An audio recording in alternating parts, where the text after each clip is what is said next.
Welcome to another edition of the Dental Today podcast. Thank you for stopping by. This is brought to you by labmediatv. My name is Hezekiah Morales, and here we go. Remember to follow us on social media at labmediatv. Ladies and gentlemen, welcome to the Dental Today show. Today, another special guest, a gentleman who has over 40 years of experience, and it's a pleasure to have him. We're going to go into his experience, what he's accomplished, and what he's been contributing to the industry. We're talking about Mr. Bart Cothran. Bart, welcome to the show. Well, thank you very much, Hezekiah. Glad to be here. It's such a pleasure and honor to have you here, Bart. We met back in the West Coast of Florida. A couple of, was it 2 years ago? Was it? Oh, probably. Yeah, it was 2 years ago. We were out there with GC, and John Wesley McMillan was the instructor there, and that's where we met. It was a pleasure. We did see each other again recently, which was in LMT and then in Orlando. And you mentioned now that you are a board member for the FDLA. How long have you been a board member? That is just a very recent thing. This will be my first year. Wow. With the Florida Dental Lab Association. That is awesome. And how's the life here in Florida after living in Georgia for the first part of your life? It's pretty much the same thing, except for not quite as much work. I was raised on a farm, so that's something I'm kind of glad I left behind. Oh man. Yeah, Florida. I see here that you've been in the Orlando, Florida area most of your career. Is that correct? Absolutely. I love it here. Perfect. Well, Bart, I did mention that you have been in the industry for over 40 years. And to me, that is such a blessing to be able to have you on the show to ask you a few questions. And being new to this industry, I hear certain things and everybody's entitled to their opinion. But I've always been of the idea that there's no school like the old school. And the reason why is because fundamentals are so important in the end result. And being in the industry for so long and being able to see the progression of the technology or how technology has come in and certainly enabled a lot of things and made a lot of things a lot simpler or faster, or let's just say it produces things a lot faster. I would like to ask you and just dive into a few questions here. And but before we do, so why don't you give us a little bit of your background here for those that are new to the show? Okay. So like you said, I started over 40 years ago, and I began with an old German gentleman that moved down from Brooklyn. His name was Al Gunderman, and he was a great technician, master dental technician, and I learned a lot from him. But then I moved on from there and started working in a pros practice, and I learned a lot there also with a very demanding master, and so I learned a lot, and I'm very thankful for those days. Even though at the time I wasn't so grateful, I am now, because I learned a lot about function and about the why we do what we do. And that was in New York. You started in New York, but when was the point that you came over to Florida and you started your career here in Florida? Okay, that actually happened probably about 1978.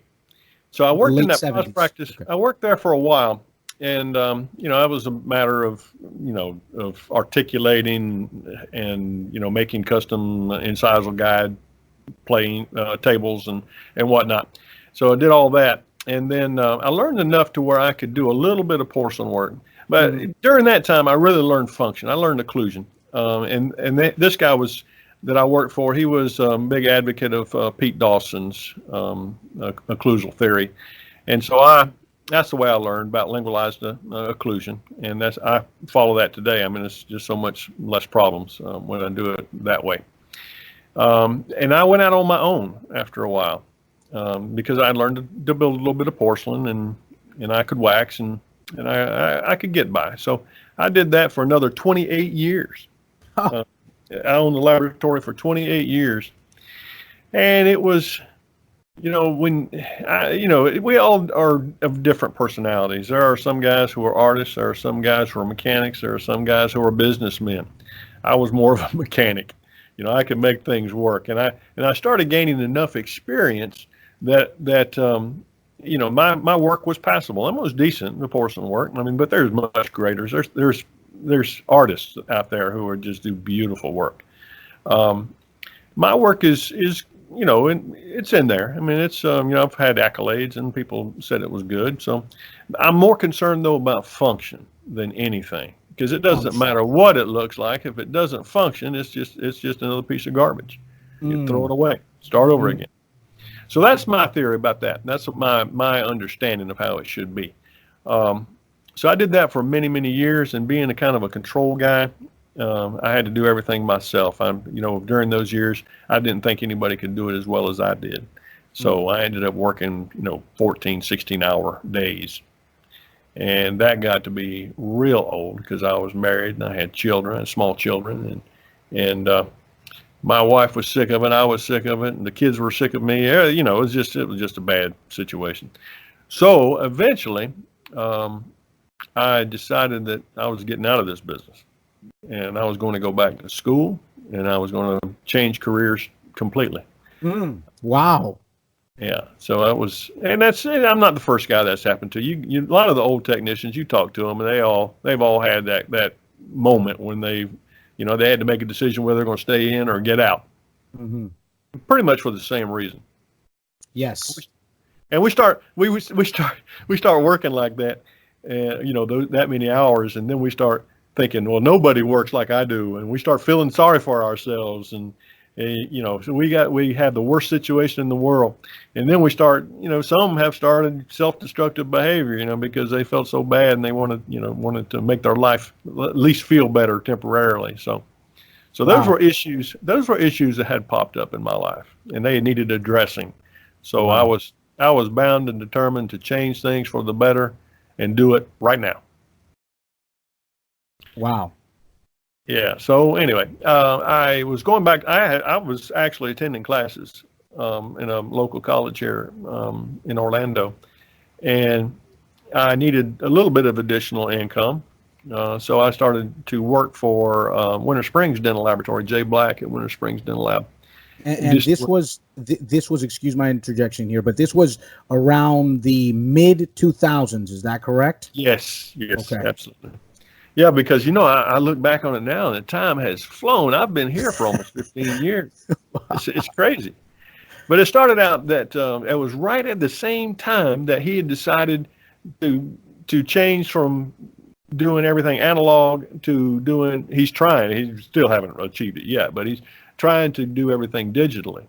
And that, when I first saw my first Emax crown being crystallized, going from that soft blue state to being a crown, I was just amazed. This was like sorcery, And then, I saw crowns being milled out, so I'd already been pressing, but, now it was being milled and we were doing things.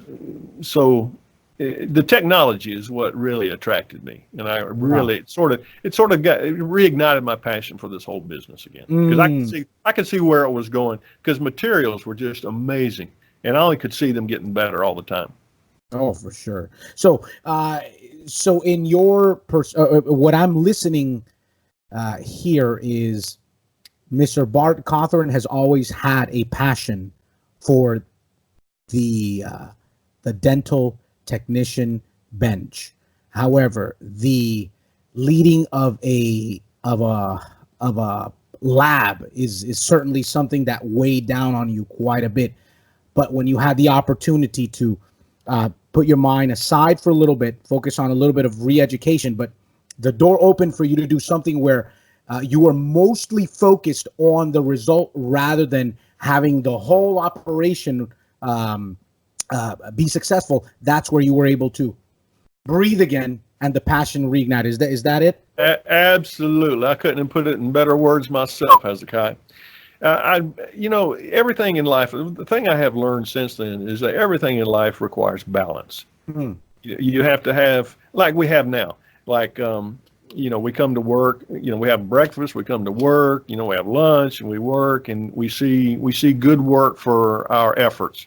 We see a finished product that we're proud of, and then we get, photos back from the doctor, and the, patient's ecstatic, so happy, and everything functions right the way it's supposed to. We find gratification in that. But when you get out of balance, when you're just working, and things go wrong, and it just magnifies the problem, it just becomes almost unbearable. And that's where I found myself. Now I have time, like you said, I have time to breathe. I have time to look at my work. I have time to evaluate my work. And I can apply, I actually have time to apply the things that I've learned over the years. And I feel like I'm creating something or doing something, manufacturing something that is of value. Definitely fulfilling. And Yes. with what you're saying now, it makes sense now why you started to teach or to instruct on your experiences in the 80s, and then you kind of fell off the grid for a while, and now you're back into teaching. Now you're back into that training mode and giving back to the industry, sharing your experiences, sharing the techniques, the processes that you've picked up over the years and perfected. So let me ask you about that. Who have you been working with recently? Back from, I believe it's 2017 and on, you've been mostly trying to focus on teaching more. Is that correct? Although you continue to work here, but you're teaching more, correct? Yes, I've been called upon to do that, and Dentsply, Sirona, has given me the opportunity to do that because they've seen a need. What happens with a lot of these companies, and I would have said that they were one of them, is that they are selling these systems to new technicians who have very little knowledge of the fundamentals. I made the claim myself that they were selling these systems to people, telling them that the system, the milling machine or the software would do everything for them. That's just not the case. Wow. So Dentsply has given me the opportunity to do training, find these new owners and teach them the fundamentals of why they're doing what they do when they use software. And also to show them the analog procedures that are required to make a crown that is milled into something that is a beautiful restoration, that matches the surrounding dentition. Right. So the fundamentals, it's so interesting how technology many times will lead us down the lazy path. Because we rely on a software, a line of programmers or code to it leads us to use these things as crutches, and then ultimately we are handicapped. And we've had conversations with several gentlemen, individuals, and ladies that are in the dental technician field, and they've been in for a while. And one of the things that I've been hearing, which is something that you just mentioned now, and I'd like to hear a little more about that, is, with the new wave of technicians that are coming up. And when I'm saying they're coming up, I mean that they're being used to, or not being used, rather, they're being called upon to teach and to share certain principles on certain technologies. But the information is possibly lacking because of the fundamentals. Now, let me go into this. Do you believe, or what impact do you believe is being felt on the other side, in the patient's side, or possibly in the doctor when he receives the work? Well, I think there's potential harm in what is being done. Being mass-produced crowns from a mill with very little thought to function, even function as far as the way it occludes, the way it goes through excursions, and even hygiene. Those are things that don't seem to get the amount of attention that they should, and it's to the detriment of the patient. Where do you believe it's the biggest impact, or what is the biggest impact? The hygiene, the occlusion. What do you believe is the biggest impact? I think all of it. With all these all-on-4 cases or all-on whatever they are, these hybrids and whatnot.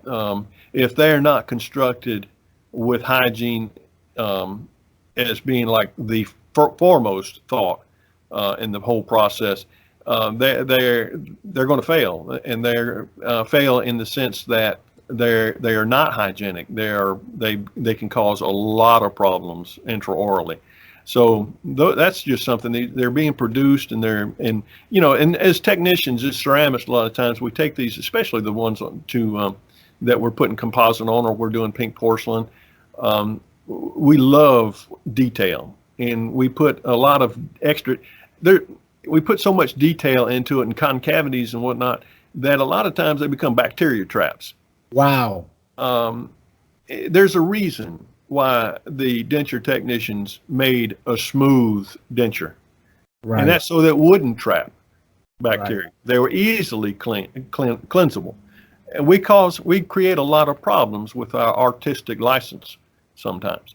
And that's just a thought that I had to really work on myself to keep from doing all the characterization, going overboard on the characterization.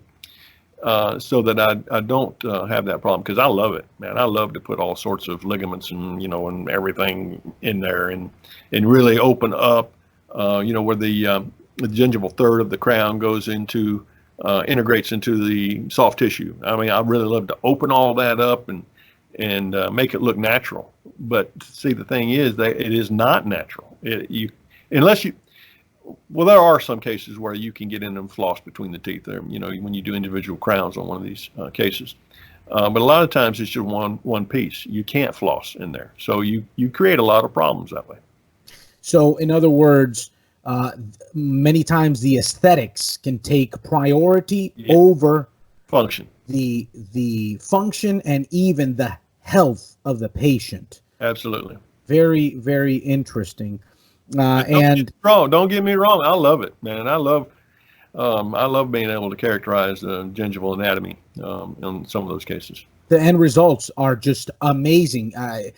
It is so difficult to see, to notice the difference between a natural and this work. Some of these cases are just amazing. Well, some of the products now are so amazing. We have like Mio. I use the Celtra Ceram gingival kit. It's got so many different shades of pink. Plus, it's got add-on pink that you can even use in the glaze cycle. So there's so many. The materials are so much better. And like I stated in the beginning, the materials are becoming better and better and better. We see zirconia now, aesthetic zirconia. That eventually, in my opinion, will take the place of lithium disilicate. That's unheard of. When 15, 20 years ago, when zirconia first came out, you had one shade, and that was white. That was it. And it's evolved into something that's just really amazing, and you can only expect it to get better. Oh, for sure. And I know that you do a lot of work with zirconia as well. You've attended many lectures with zirconia, and also you have also imparted lectures on zirconia with LMT magazine, the Lab Day event every February. You were teaching this past February. Is that correct? That's correct. And you were doing this through Dentsply. Yes. Oh wow, very nice. Let me just address Dentsply for a second, because okay. Remember back in high school when someone come up to you and they'd say, hey, so and so, he's no good. You really stay away from him. That's like telling you what to think. Right.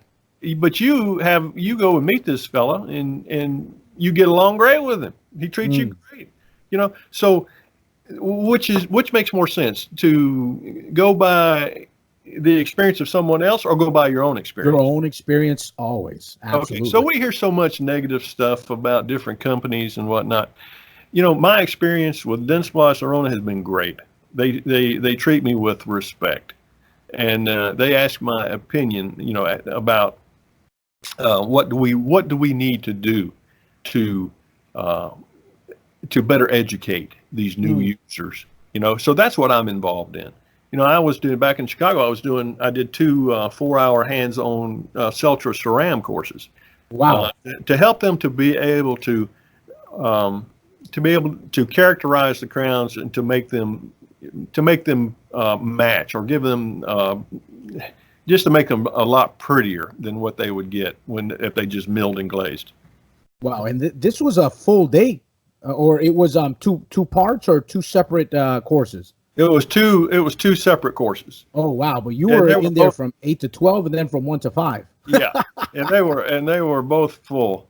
Wow! And I did a little informal survey of my own to find out how many had actually layered porcelain. And out of 16 in the morning class, there was only 4 that had layered porcelain. So that just, eventually it will get to the place where maybe just monolithic zirconia will suffice. If it's the multi-layer and it gets to that point where it's just super aesthetic, and all you have to do is just a little staining. That's great. That's what we're aiming for. But at this time, that's not the case. We still have to layer a little bit of porcelain, and there's certain situations where you just can't get around it. So that's what I teach them. And plus, I throw in a little bit of occlusal tips and things like that, and fundamentals. The fundamentals. Just try to make their life a little easier. That's all. And in the end, the patient improve the patient's lifestyle. Absolutely. For sure. I think that in the end, it's all about the patient. I think that many times a lot of people can try and boast about their work, but as you mentioned, and I believe this is key, if it looks beautiful but there's no function to it, it's not benefiting, or it's not profiting the end user, the patient. In the end, it's not a good piece of art, and it's just something to look at. But that's a wonderful thing. And let's shift here into your new responsibilities as a board member in the FDLA. I saw you out there. You were very active on the floor at the show here in Orlando. We went up there because we had a particular meeting there, and then I wanted to record the podcast there with Edgar Munoz, but that was impossible. I couldn't find him. It was crazy. When he was available, I was in the meeting, and we went back and forth. But I saw you there very active. What are some of your experiences from outside and now being a board member? Well, I don't even really know what being a board member entails yet. we have a first strategy meeting next month. Actually in August. But in between, I have private training, for Dentsply this month. Let me see. We're with some of the local lab owners who are also board members here in Orlando, of the FDLA. We're working on establishing a study club. So we had our first meeting about that yesterday. So we hope to have some representatives of different manufacturers, different companies here locally. Very nice. To teach us, and that's been excuse me. I think that's part of what I was trying to get to a minute ago about balance. It's really hard to keep your focus or keep your passion alive if all you do is work. And we look at the situation with education now in dental technology, and we think, well, there's so many courses, we're being overeducated. Well, that's not the case. Just go to something. Go to any education course that you can go to for your own benefit, to keep your passion, your interest, your focus alive. And if you only learn one thing, it was worth it. One thing that you can apply, it was worth your time and effort and money. So that's where we stand with education, and I love it. I really, really appreciate some of these guys, some of the stuff that they teach us. You know, John, um, Mitch Hurst, Nondis, so many. You know that they teach you, and it's almost impossible to come away without learning something. Right. So that's how I keep my focus, and I hope that I'm able to do that. You know, by just showing some of the simple things. You know, some of the fundamental things to some of these new people. To help them to kind of like send them on their way and keep them motivated and stay in this business has been pretty darn good to me. Yeah, well, you've been here for 40 years, and there was a moment where you decided to switch it up, but that passion came back. That's awesome. So that means that we definitely have to have you back on the show after this meeting to know what's going on, what the FDLA has in store for the Florida organization and everyone that's here. And allow me to go into this. I do understand that obviously there's a membership fee and all these things associated with it, and there's a lot of things that people can take from it.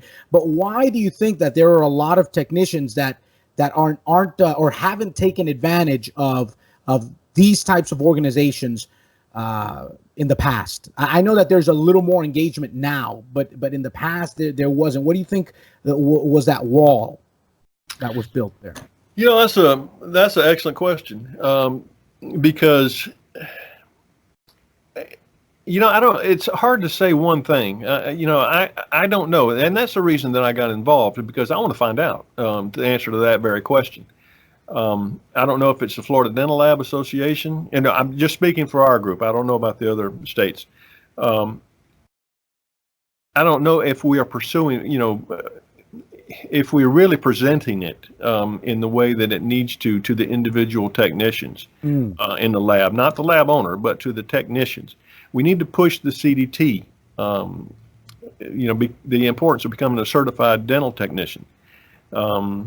To give them self-worth, to make their career more valuable, to make them more valuable as an employee, whatever it is.